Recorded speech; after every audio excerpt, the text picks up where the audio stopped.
Oh, hello and welcome to another massive episode of Veterans for Success, the podcast where I get to speak to seemingly ordinary people who have extraordinary stories. And today I've got with me Bob Jordan. Hello, how are you? I'm well, Joe. Thank you so very much for having me on Veterans to Success. Thank you. It's a very high honor. Thank you. Oh, thank you. And it's great to have you on. And we've already had a good chat. I think your career is fabulous, and you know the score. It's we don't do any massive introduction. I just go straight in, and we do a reveal as we go along, and then people can hear your story as it unfolds during this podcast.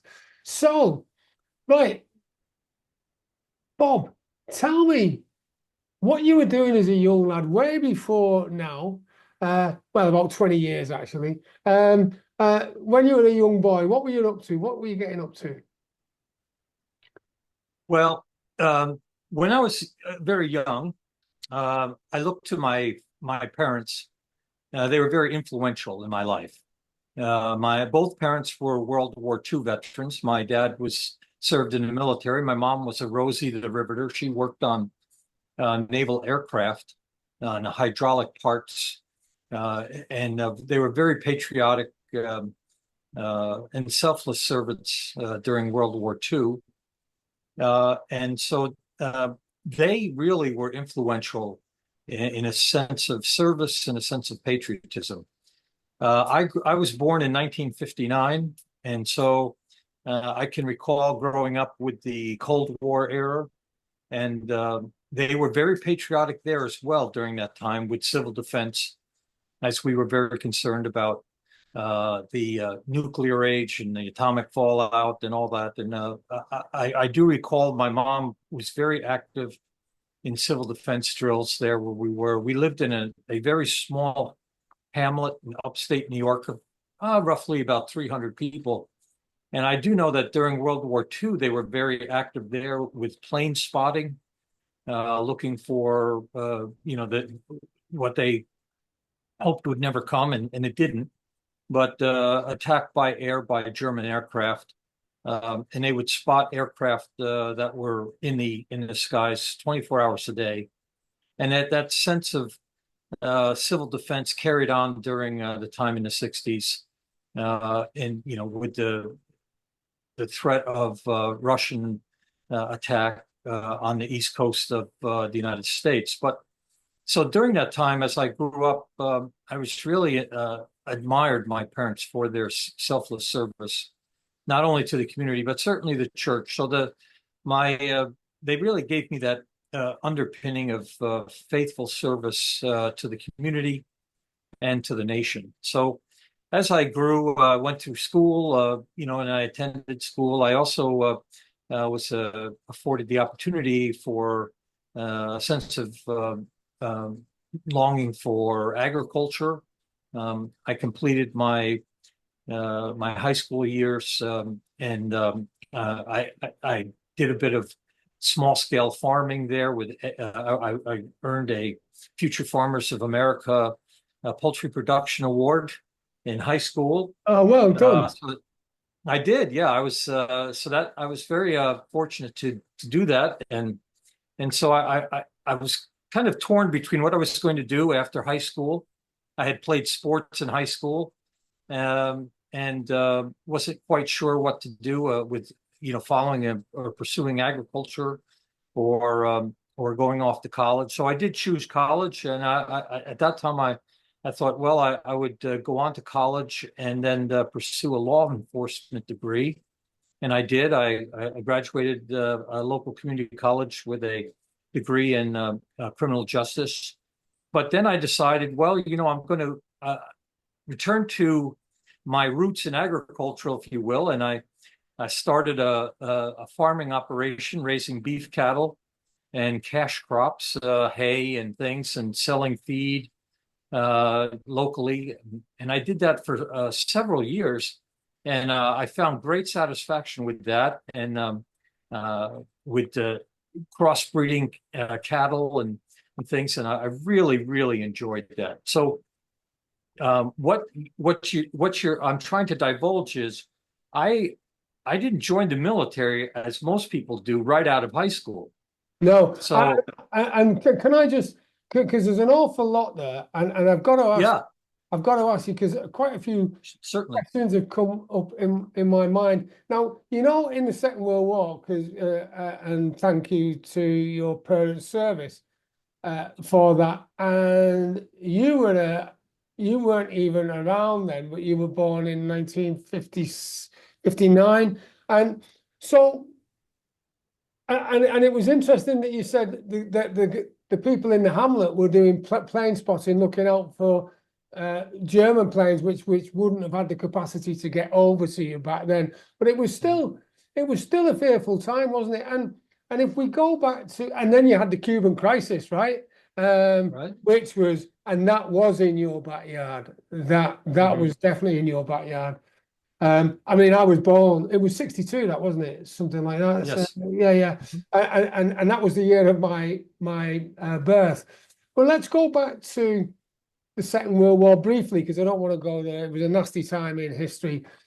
What what sense of service and sense of belonging did your parents get with being involved in that? And how did they feel about the Second World War? Because you know, and what was going through the mind, and what was the community spirit like at that time? Well, yeah, the thanks for asking about that. My parents were, of course, they were in high school during that time for leading up to World War II, and in that little area where both my parents grew up, they knew each other uh, as little children and going through grammar school and then high school. The area was known for shipbuilding Yeah, and also so they were involved with defense planning and defense manufacturing for the U.S. Navy and also manufacturing. So as the war began, our U.S. involvement in war, a lot of these small scale manufacturing plants geared up for defense manufacturing, and so that's what my mother did. As I said, she yeah, she immediately worked for the defense plant manufacturing and once the uh, Japanese invaded Pearl Harbor, my dad then enlisted in the military, and he served very uniquely in the lighthouse service with the Coast Guard, spotting and being on the lookout for a German submarine watch off the U.S. Eastern coast. And so he was stationed on these very remote lighthouses off the coast of Maine for German submarine watch with the U.S. Coast Guard. So wow. it's very unique duty, very remote, isolated, austere duty, and that's what my father did during World War II. And so, and my mother, as I mentioned, she stayed in the community, worked in a little area in Kingston, New York, and they manufactured, like I said, these Huck Troll, it was called, the company, and manufactured hydraulic components for U.S. Navy bombers and also aircraft that launched off of the decks of aircraft carriers during World War II. Well, thank you very much to your parents for their service, and that all played an extremely important part. Now, as you alluded to, uh, you've grown up during an interesting time, and I mentioned the Mhm. Cuban crisis, and then there was Vietnam as well, which Yes. something else that was going on, and you're doing farming, right? So you're pretty established now because like you're Mhm. not 16 or 18 No, like would be no.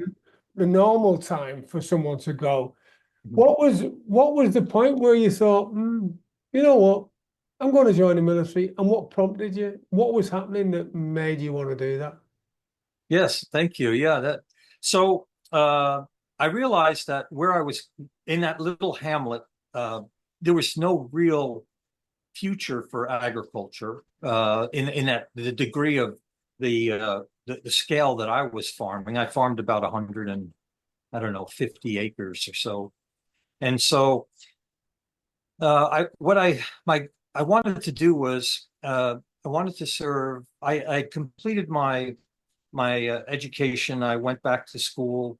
To the State University of New York at Albany. I graduated with a degree in political science. I wanted to serve publicly.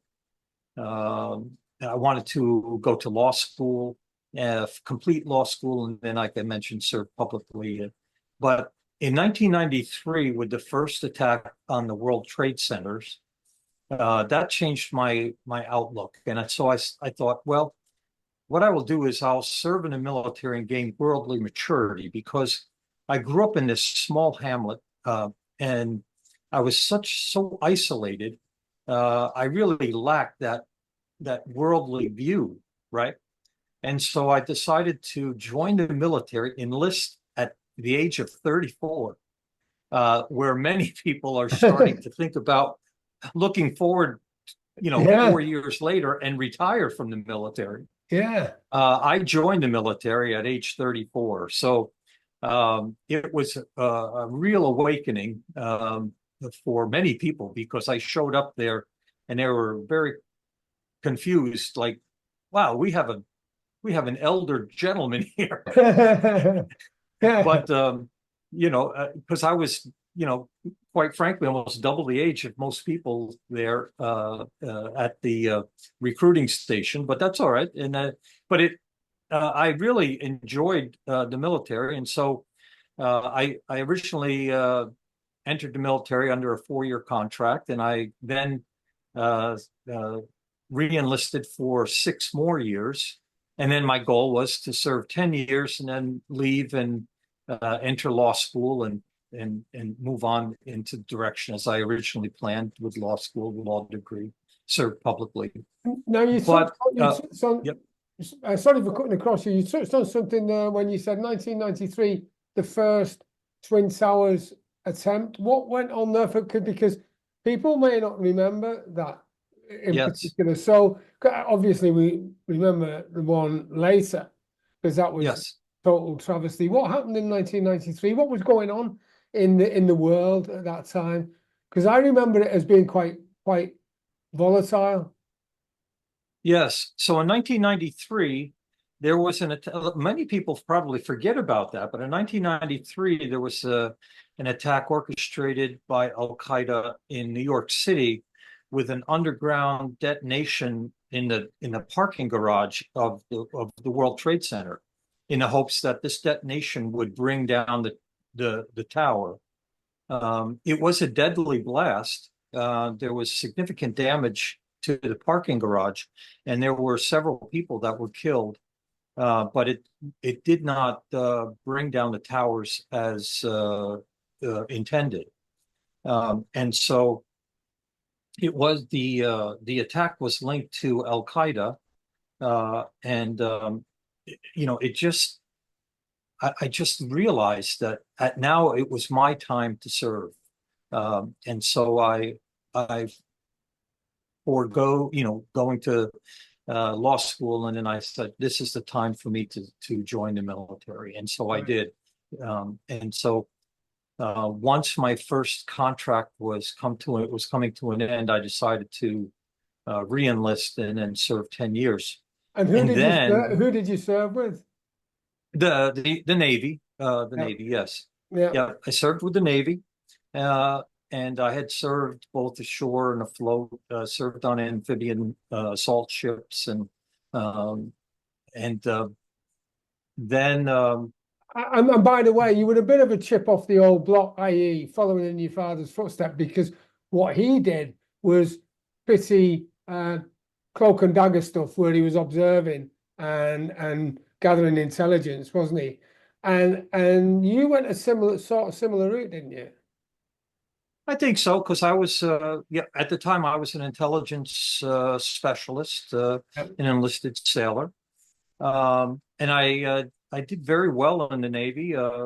And when 9/11 occurred, I decided I was going to stay in the Navy and serve in any capacity that the Navy directed me to. But it was interesting because on the morning of 9/11, I would never, ever have thought that my career would have taken me to places in which it did.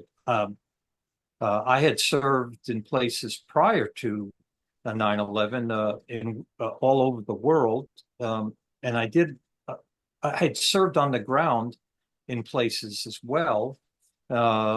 You know, but no, I would never thought that I would myself be in Afghanistan. I during my tours of duty, I served 5 tours of duty in Afghanistan with Naval Special Warfare, Army Operations Group supporting both special forces as well as, of course, supporting the Afghan special forces, the Afghan army and police and things. And I really was, I really was honored to do that, to be a part of these wonderful and special forces teams, and to support them, these warriors, these patriots, and these very skilled tactical technicians was the highest honor that anybody could have, to be with such fine people.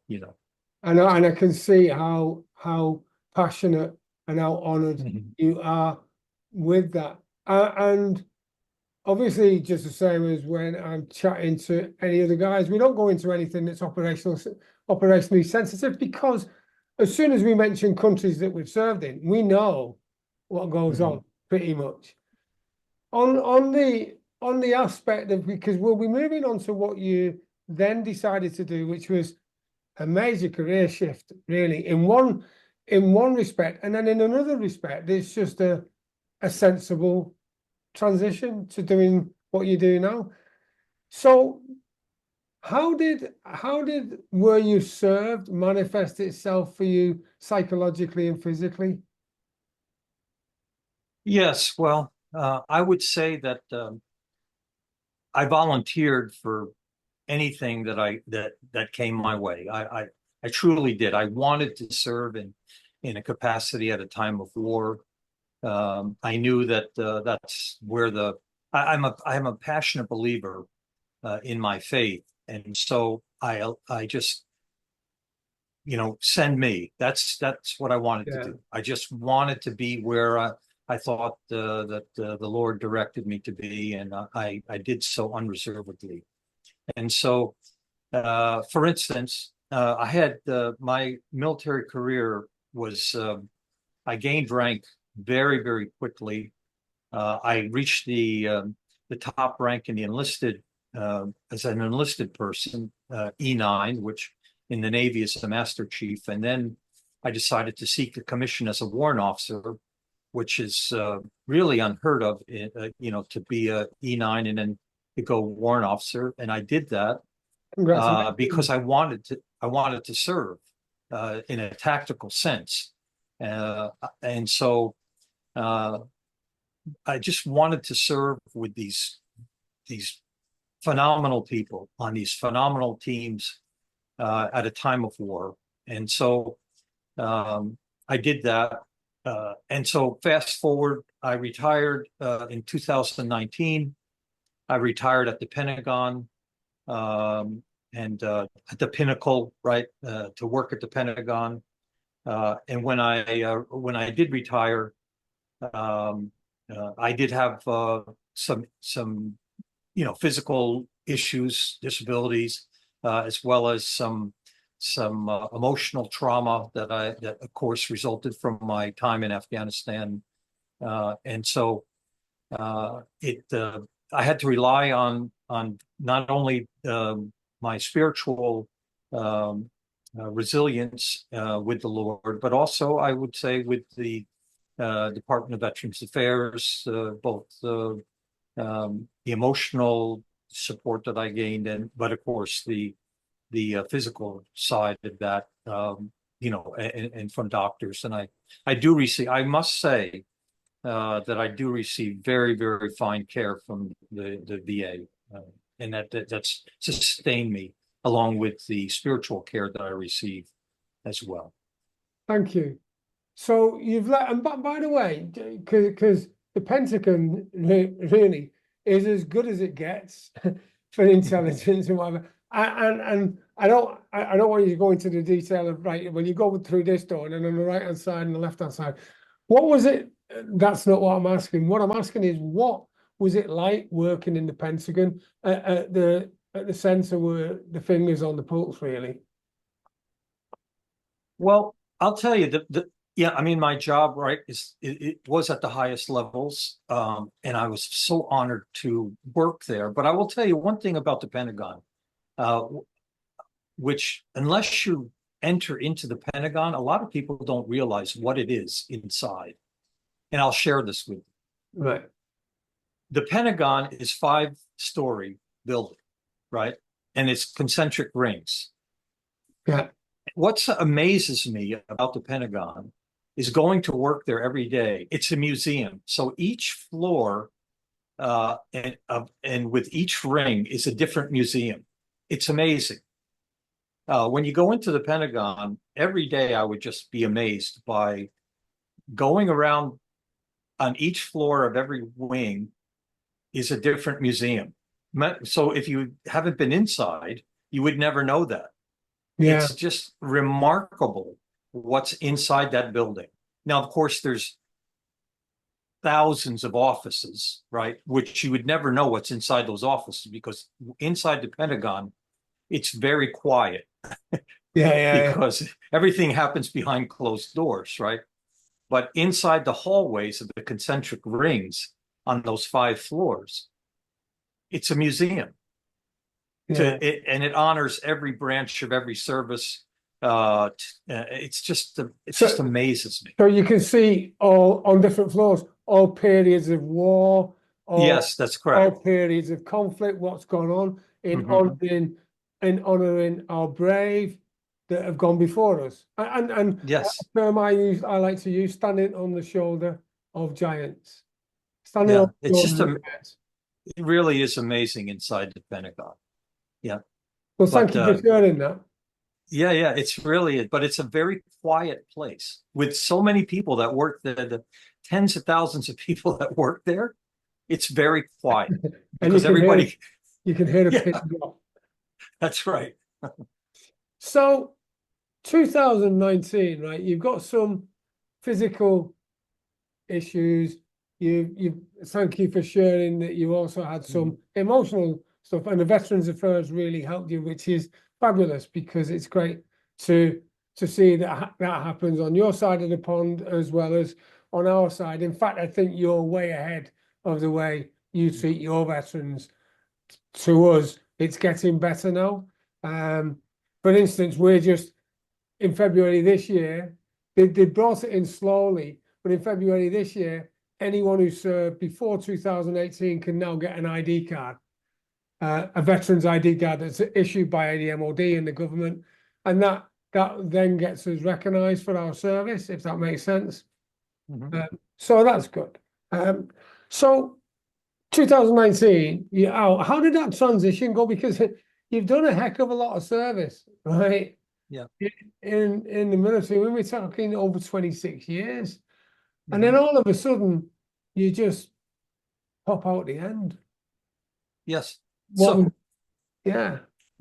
Yeah, this is another great story of which I would never have thought would happen to me. And so I have to backtrack.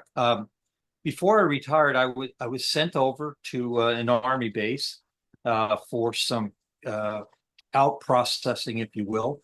And I sat with a Army psychiatrist and at this particular base, and we were just, discussing some of the issues that I faced. And this Army psychiatrist, wonderful gentleman, and this gentleman mentioned God. And I was so shocked by that. But from that, I felt this, I had an epiphany. And when I left this office, I was going back to the Pentagon, and I thought to myself, I think I'm going to enter seminary. What? Right from that conversation, I went back to the Pentagon. I finished the day's work.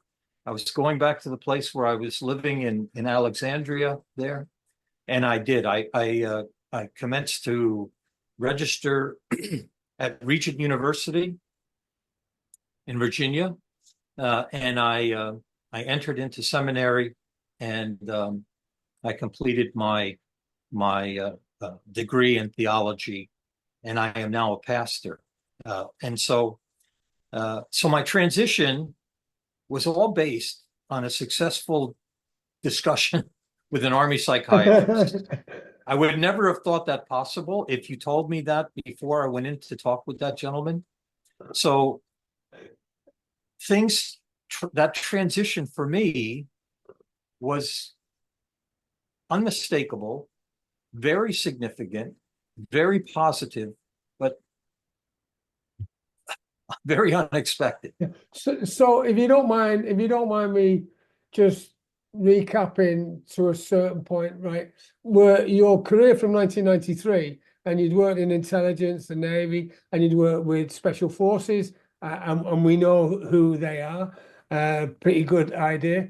Were you would have seen different sort of things going on and working in challenging situations, and being a roughy, toughy military person, and then all of a sudden it's like I see the light. I mean, what could that psychiatrist must have said something pretty cool? It's just I had as a child, I had always had this inkling, if you will, to be a minister, to be a pastor. Growing up, I had some very influential ministers and pastors in my life. But when I reached the age of 60, and I retired from the military, I had been all over the world. I had observed abject poverty and the woes of people, and both, when I served, yes, on the ground in these places all over the world, and also when I was stationed aboard aircraft carriers and visited in port calls in places, very, very, where people live in extreme poverty and things. And you'd seen some stuff that wasn't that great as well, hadn't you? Yes, that's correct. Yeah, but I don't know. I from this one conversation with this gentleman, it just happened like that. That's all I can explain. I had this epiphany, and it really changed my life that afternoon. And so now we fast forward in this period of 5 years, because now I'm 65, right? So from 2019 to 2024, so many things have happened in such a positive way. I just have to leave it and say that the Lord has just guided me and provided for me and my family, changed my life in so many in this positive direction, and also allowed me to serve others who are not as fortunate as me, and to provide them a way to follow in my footsteps, and that's why I'm so grateful. And that's interesting as well, because you mentioned your family there. How have they? Because right, when you're in the military, your family's in the military, right? They're as good as in, apart from wearing the uniform. How how did that how did that go with your family, and the different places that you've been to with them and without them on different tours, and especially being on a ship as well?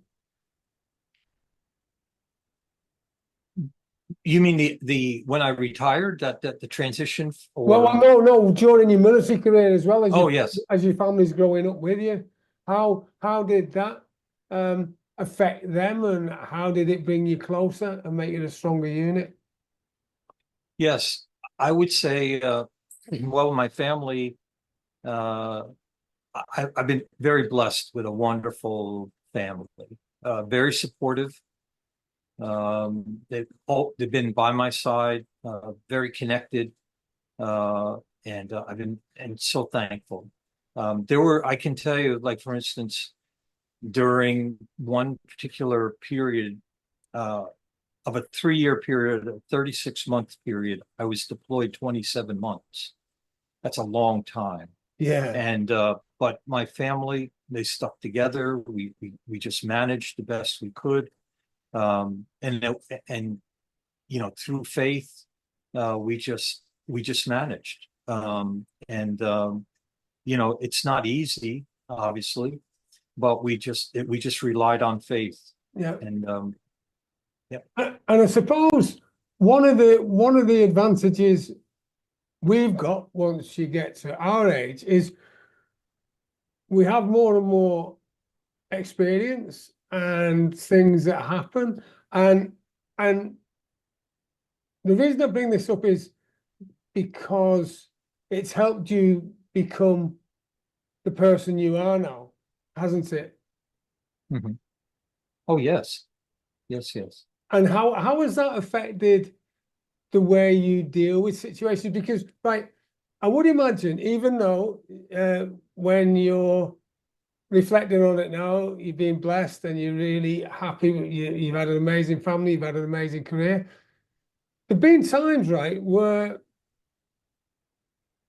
you've fallen and felt as though you failed. I mean, what happens during that period, and how do you get over it? Or, like we say in the engineers, build a bridge and get over it. How do you build your bridge to get over whatever challenge you've had?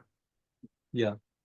Well, that's a great question, because I do a lot of public speaking. When I was in the Navy, I would go to the schoolhouses and speak with very junior sailors, and I know they would look at me, and I could see that they would, of course, when they're very junior coming out of basic training and they see someone that has served all over the world and served, they just their eyes are wide, and I understand.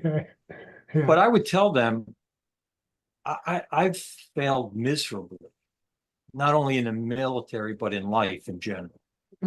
Not just once, but many times. Failed miserably.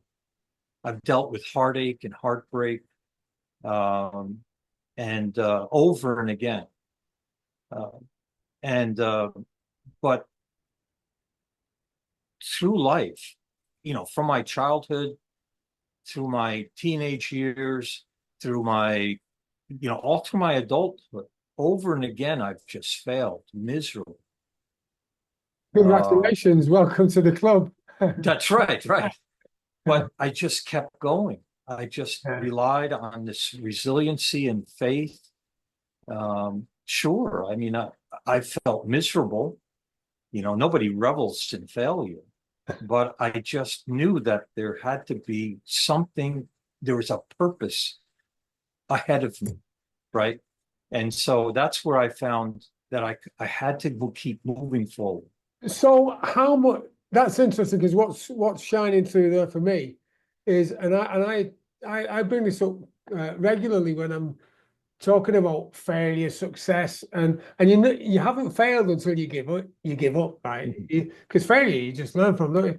What is it about the way you accept responsibility for what's happened, at least some responsibility, whereas people who fail and just give up don't accept any responsibility, do they? Yes. Well, you do have to accept your part in it, right? And that's very important. And once you accept that, I think you can then move forward. But you also have to accept that you need help. Yeah. You have to come out of denial, and you have to say, I can't manage this on my own. I have to seek help. And, whether it be professional help, as well as whatever spiritual aspect that you follow, whatever faith you follow, you have to find that resolve in you to look for help, guidance, direction, whether it be family, whether it be counseling, whether it be divine intervention, whatever it is, you've just got to realize you cannot do it on your own. You just can't. No, and you brought up an important word there, because I was doing because I've written the Pathfinder. Well, I do an old group where we meet monthly online, and I was talking about that word that you just used in the sense of trauma and what we have, because we know a little bit about each other's stories. And first of all, you have the shock, don't you? Then you have the shock, it's happened, I didn't expect that. Then you have the denial, it couldn't have happened to me, or that's not happened. And then you get the anger, don't you? And it's not until you come to the acceptance or forgiveness that all the other stuff can go away, if that makes sense. And a lot of people get stuck in the anger, don't they? The denial and anger stage, and don't move on. They do not move on, do they? Yeah. Yeah, you have to let it go. And it's difficult.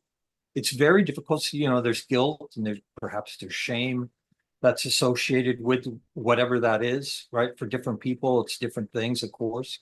There's different degrees of things, obviously, but you own your own circumstance, you own your own whatever that is. But you have to accept it, and you have to find you have to find help, and whatever that might be, but you have to look for help, and you have to find accountability partners, right?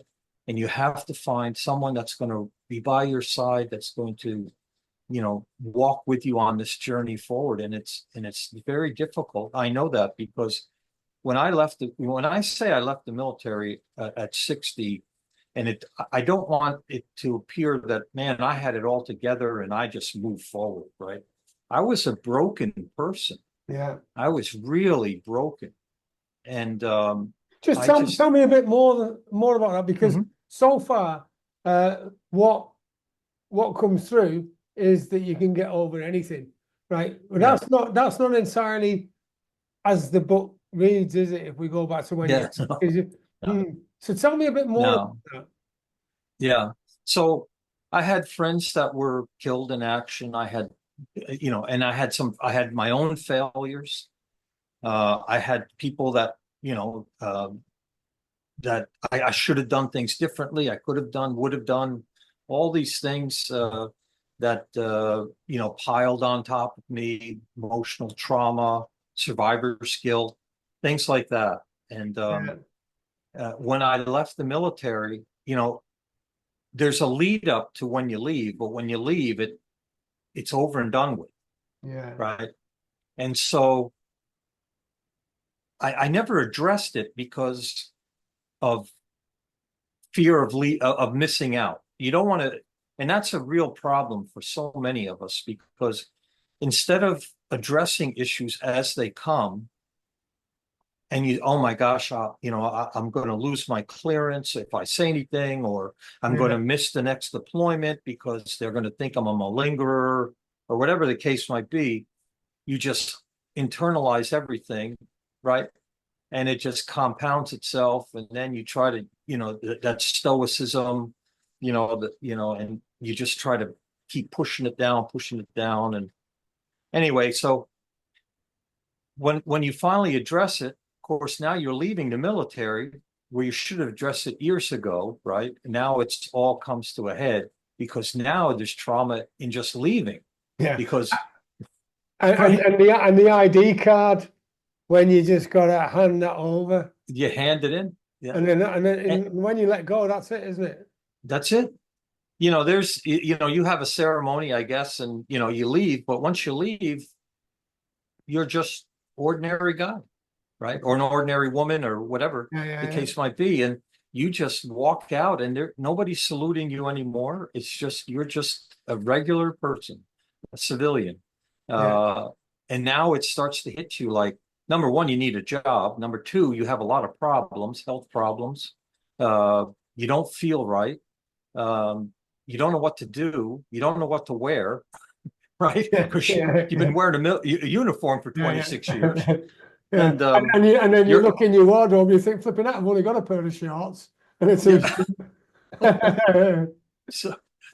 so um, for me, there was a bit of angst there because now I'm like, man, I should have done this long before. Yeah. And of course, I started working right away, as a lot of people do. I think I took a week off. I did find a job with a very good company, but I had, had a lot of issues I had to work through and start to work through. But So I started working with the VA, and and one thing led to another, but that 5 year period, I went through a lot of different VA, the Veterans Affairs Yeah. protocols and health assessments and psychological assessments and treatments, and it was really difficult, really rocky for a while because, but there was so much that had been built up over the years that was not addressed. And But one of the things I had to rely now was on my family very much because now I'm home all the time, right? And so I just had to rely on them, rely on my church, rely on my faith, all And the then, while I'm, you know, and that's an interesting point, isn't it? Because I remember I was never married when I was serving. I do remember, well, I was sort of because I ran and rejoined in the reservists. I was married then, but what I found was that a lot of the guys who were always away on tours and came back and then they'd be off on tour again. Once they left the military, a lot of their marriages broke up because they right. realized that they couldn't get on Mhm. because they're living with each other day in, day out, rather than just being away. And that's a big surprise, that, isn't it? Yeah. Yeah, it's very there's a sense of that. Even my last tour of duty, you would think I didn't live at home. I lived in Washington, D.C. So Yeah. there was, it was very strange, but I relied on that. My wife was just wonderful, but uh, the family supported me. We got, that transition period, and uh, but uh, but of course, um, so many things happened during this 5 year period where uh, I really focused on writing, uh, and I've written a number of books with my own podcast and things of this sort, really to start to reach out to others to help them. So that's been very cathartic as well, right? So, uh, uh, and that's what I'm doing now. I'm just reaching out to others to affect their transition. Which brings me on to an area that I do like to discuss as well, because we talked a lot about we anchored in on failure, and there's also on the flip side, there's good stuff happens as well, isn't there? Mhm. Which is success Yes. and doing good Yes. and feeling good. So, what's the secret of your success after being down in the dumps and thinking, what's the meaning of life, effectively? Mhm. When you leave the military and you think, wow, that was just like turning a light off on my whole life before. Yes. And it's dark looking forward, metaphorically speaking. So, what's the secret of your success and what helped you turn it around? And you might be able to touch on coaches, mentors, networking, all that sort of stuff. Well, what I found early on was, number one, I found a wonderful ministry uh, referred to as Celebrate Recovery. That was number one. That was pivotal. So Celebrate Recovery is a very unique ministry. It's a 12-step program. And so I was involved in that. And then I started to find, that healing Yeah. in that ministry. And then so that really was instrumental first off. The second thing was, of course, in seminary, right? The spiritual reformation that occurred, becoming a pastor, helping others transform their lives. in this healing process that I found. So now I could give back to others. Writing, I've written, like I said, a number of books now in 5 years, all focused, about telling my story, not from an operational sense in the military, but just in life in general. And so I've done that. And what But are that? What are also, those books called, and how can people get hold of them, please? oh yes, so I have a website, Jordan Publications LLC, and I'll make sure that I forward the Yeah, website to you. right. And there's I've written um, autobiographical books, historical books, philosophical books, and I've also illustrated several volumes of coloring pages for those that are living with PTSD. Right, So, okay. yeah, I've written also children's books with my granddaughter, and so I found a great avenue for recovery, if you will, in writing. Yeah, And so, yeah, and I have a new book coming out November 1st. It's titled "The Warmth of the Gospel." It's an analogy of anthology, rather, an anthology of short stories.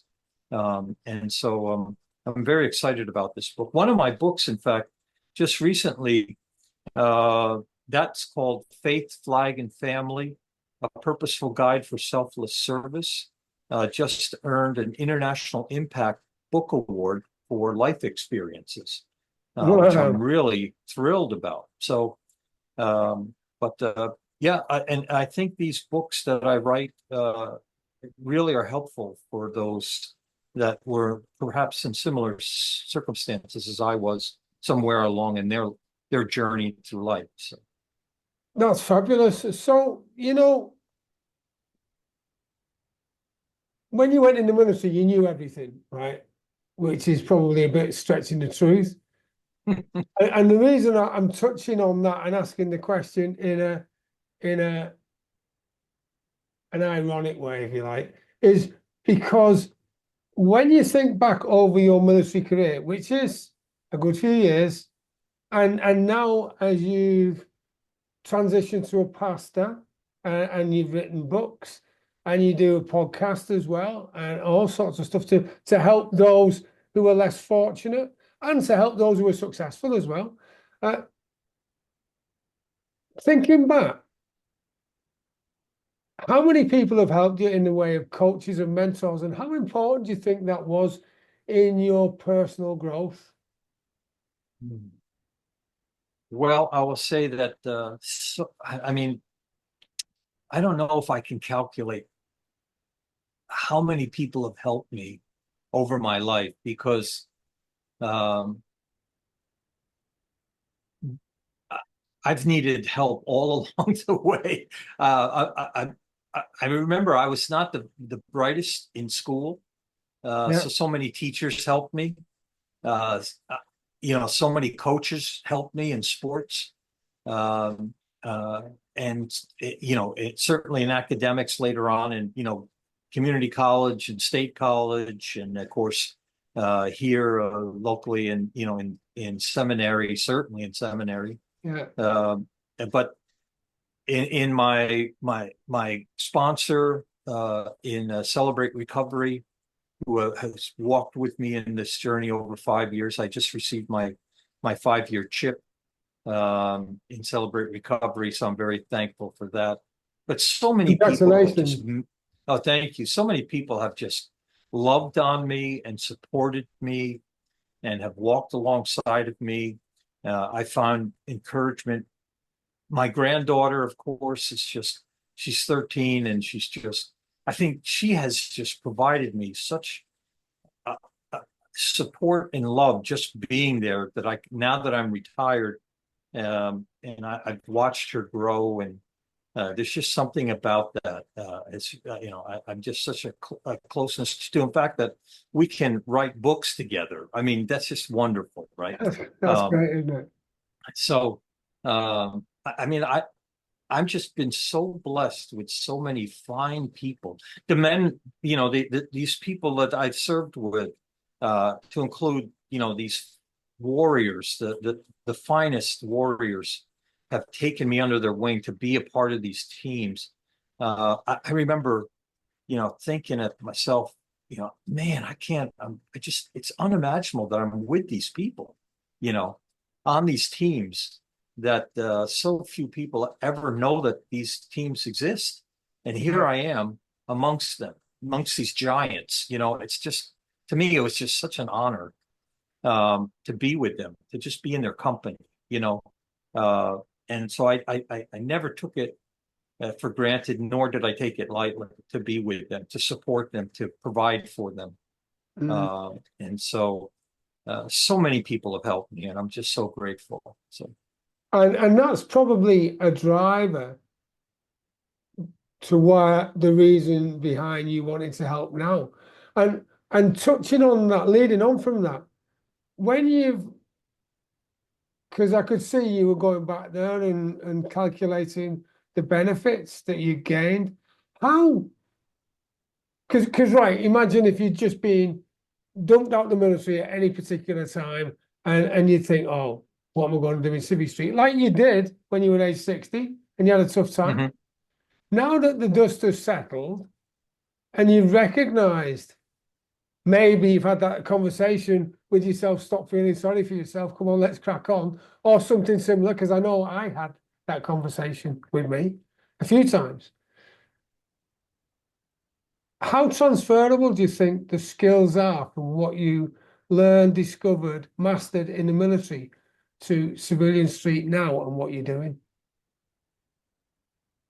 Yeah, I think just being amenable to the situation that you find yourself in, being able to calculate an outcome, being able to offer yourself to people genuinely. What I tell people this, that that when they know a little bit about my background, and they know that I've been to Afghanistan and they spent years in Afghanistan and things of that sort, they'll ask me, whoa, what was it like? And they want to know all this stuff, and they, from the movies and all that. But what I tell them is this.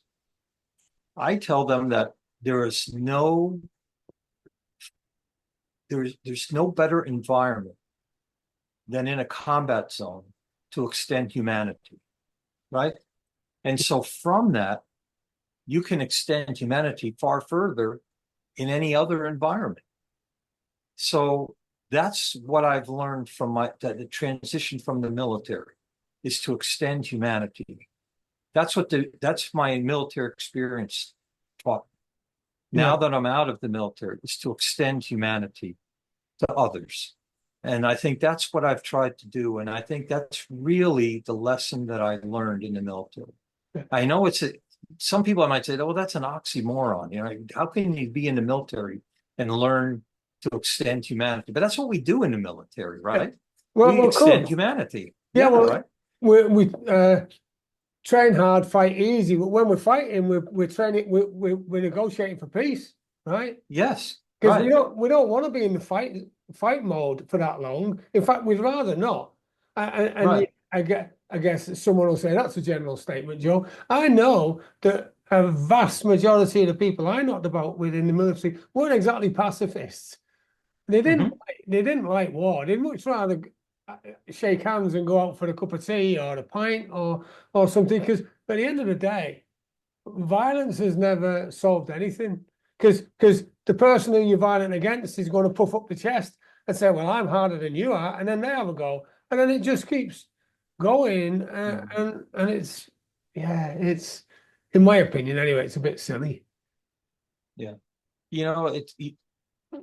And the violence just perpetuates itself. And, there's got to come a time where we look at if there's two sides to it, that's one thing. But we know that there's more than two sides, because there's those that are caught in the middle, right? Yeah. And that's when you see what violence does to those in the middle, that's heartbreaking.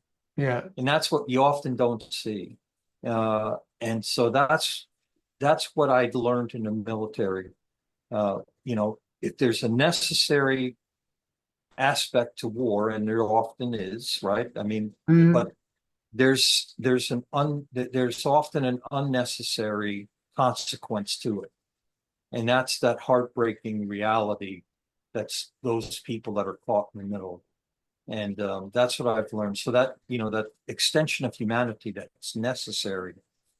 And that's what I tried to do in Afghanistan and that's what I do now with my nonprofit that I've formed to help those less fortunate still now in Afghanistan, right? And so, yeah. And I always used to get a better sense of achievement because I was in the engineers, right? When we go in and do a military commission in the community, like we build a bridge over an existing bridge that wasn't strong enough. So we'd put a maybe Johnson bridge in, like a Bailey. It's and we build it hands. Quite a few of us. Or we'll do another construction task, or roads and airfields. We'll repair or run in. In fact, I remember when we were out in Canada and we put in how long was it? It was it was 600 meters. We built this road for the Canadians, right? And I've been out in America as well, and we've done stuff out there. We've had a blast. So I find that much more rewarding than blowing something up, which we can do as well. But yeah, so tell me about the non-profit organization you're with now, the Bright Future Philanthropy Corporation. That's correct. Yeah, Bright Future Philanthropy Corporation. I formed that recently because I wanted to really help those that are less fortunate in Afghanistan. I know that there's those that are really deserving of assistance, and so I really focus on the poor, those that are without, and those that need assistance. And so, given the situation there in Afghanistan, that's my focus. And because of the affinity that I gained while serving in Afghanistan, it's really focused on the children there. They are the most vulnerable, as any type of excuse me, any type of conflict. The children are always the most vulnerable. So yeah, and we did have a chat about this at some length before this recording, before the podcast, and I'm just amazed at your, and I know you're probably going to put this to one side, but I'm amazed at your generosity, because a lot of people, maybe in the Middle East or somewhere over that neck of the woods, might think, oh, Americans, they're all out to get us and they don't believe in us. And you do exactly the opposite, don't you? I mean, you're out there and you want to help. Tell us a bit more about that and how you do it, please. Sure. Well, I realize that there are those unfortunate, and so I try to raise money through the nonprofit, and we do things like we provide for the orphans, widows, street children. We'll feed them. We provide for those that with medical issues. We've provided for life-changing surgeries. We provide for the educational needs of others, and we do it. We, meaning my wife and I, we do it on our own, and so we have a way to extend that humanity to those in need, and we're just the reason I do it, and I don't mean to exaggerate, or I don't mean to. No, go ahead. But I tell people this. My wife and I are very down to earth people, and so I say, because of our good fortune, we have everything we need. So we try to satisfy the wants of others, And so my wife and I, we provide for people, um, all over the world, and we do what we can for those in need. Yeah. And so that's what we do.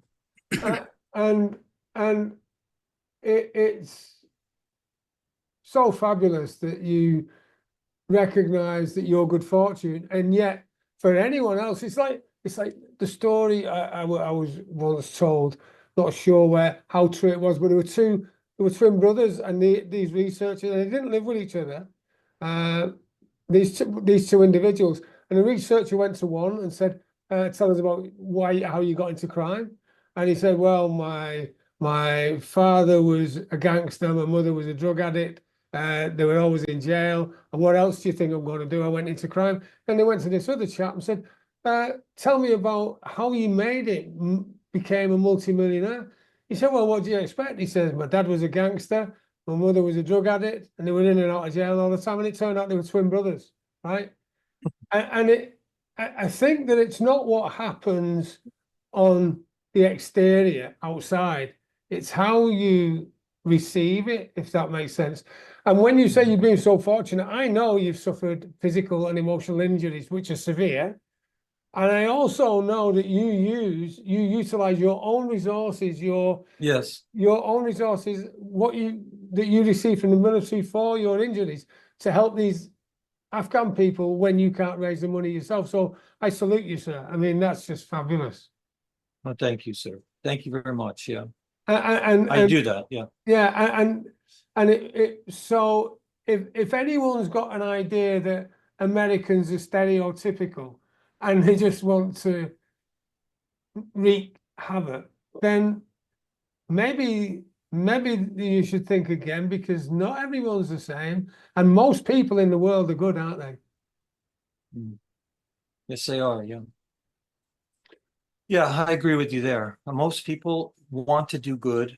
And I remember, meeting Afghans. Uh, I was a bearded American, and I would meet them, and they would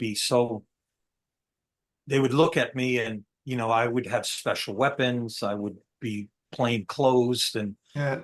they would be fearful of me, and for whatever the circumstance. And sometimes I would speak with them, and I would take the opportunity to just have a conversation with them, and they would say, I've never met an American like you, you know. And I would say to them, well, I know we're men of different faiths, but I hold you close at heart and in my prayers. And they would be shocked by that. They would just be shocked. But I mean, I meant that sincerely to them. Yeah. And they would say, I've never, ever met an American like you. Now, I don't know why, but okay. But perhaps maybe you'll meet another one like me one day. Yeah. Or maybe you'll meet me again one day, so. Well, that's good. So we're coming to, because we could talk all day. I know I could just listen to you, and we could share different similar things that we've done. And what I do want to do though is, someone might be listening now and they're having a real tough time, or they might be having a real good time, or they might be in between, and they might be leaving the military, or they've left the military, or maybe not even in the military. But life is a roller coaster, and we have ups and downs. So out of your experience that you've gained from the military, and now in going on a different route as a pastor, what's the one tip, if you could manage to fit it into one tip, that you give that could make the difference between success and failure?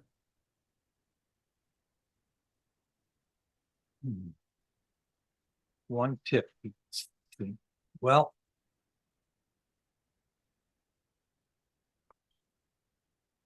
I would tell you, because I'm a pastor, right? But I think it's true. I really do.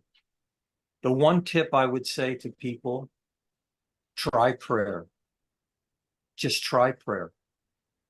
Now, if you're not used to prayer, or maybe you're not quite into prayer, I would say try it.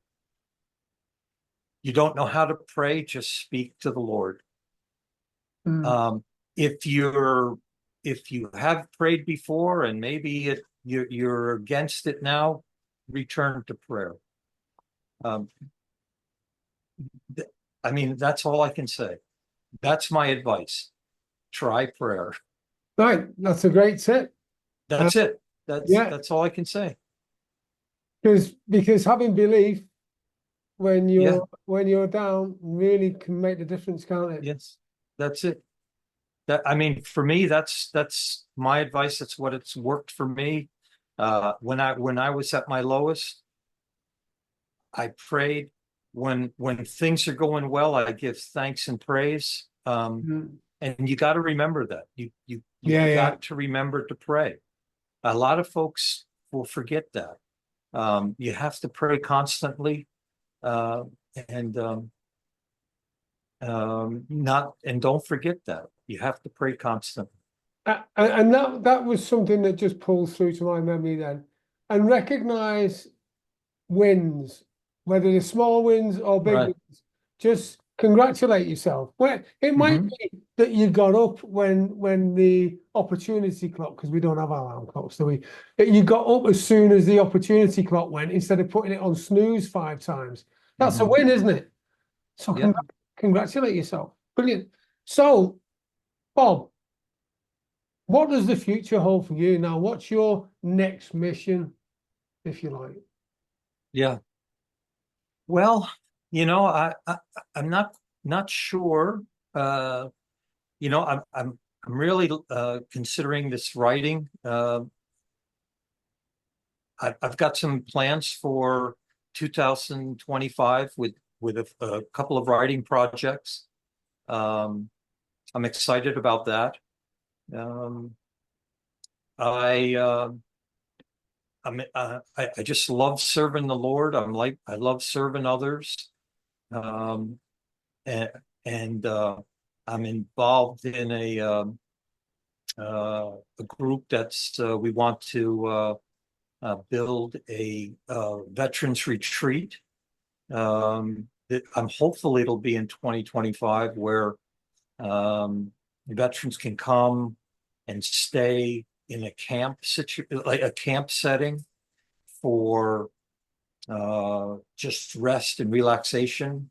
And we'll have in an agricultural setting. We're excited about that. So more to come, more to follow on that. But so it's all about service, and I'm very excited about 2025 and beyond. So um, we'll see. But Good. whatever it is, I'm optimistic. Much more so than I was 5 years ago. I'll tell you that. So So, how can people get in touch with you? You can mention the books again and your website, and how can people get in touch? Because sure. I'm sure you've touched some people's hearts Oh, I'm one. Oh, thank you and so much. minds and minds. Yeah, yeah. Yeah. Well, they can contact me at they can send me an email if they'd like. It's R Jordan, Jordan, VA like Virginia Yeah. .13 @gmail.com. Okay. Thank you very much. And Yeah. they can get you on LinkedIn as well, can't they? Oh, LinkedIn, sure, certainly. I'm on LinkedIn. I'm going to and then I'll send you some other links that if you'd like to post them, but Yeah. that's the easiest way. And Uh, Jordan Publications LLC as well. yep, yep, and I'll send all that to you, and I'm very excited about the again 2025, uh, but I have a new book coming out in November, so more to follow on that. But you can follow me on And social what's media. that book called again, please? Yes, that book is called The Warmth of the Gospel, The Warmth of the and yeah, anthology of short stories. And that'll be available on Amazon starting November 1st. Well, Bob, thank you for your contribution to my podcast, Veterans to Success. It's been a pleasure speaking with you. Thank you for your service. Thank you for your time today. Well, thank you so much, Joe. I really appreciate it. Wonderful to speak with you. Thank you. JoeTeams.com is a resource I have created to fulfill my mission to help 1 million veterans and business entrepreneurs like you achieve the goals, dreams, and aspirations they deserve. JoeTeams.com is jam-packed full of valuable resources specifically designed to help you on your journey to success. Visit JoeTeams.com now to find out how you can join and start your journey to success immediately. That's JoeTeams.com, JoeTeams, JoeTeams.com. And until we meet again, have a brilliant day.